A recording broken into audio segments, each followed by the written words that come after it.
বাবার জমি বিক্রি কইরা আইলাম প্রবাসে, মায়ের কথা পড়লে মনে কাঁদি দিন শেষে।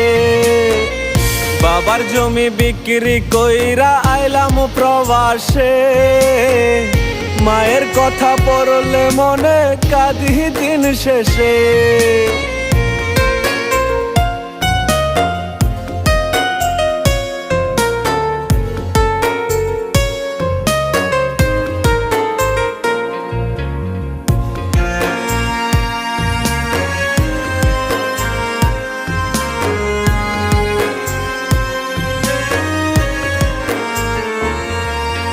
ভাইয়ের জন্য মোবাইল ফোন, বোনের গলার হার, বউয়ের জন্য শাড়ি গয়না কতই নয় আবদার।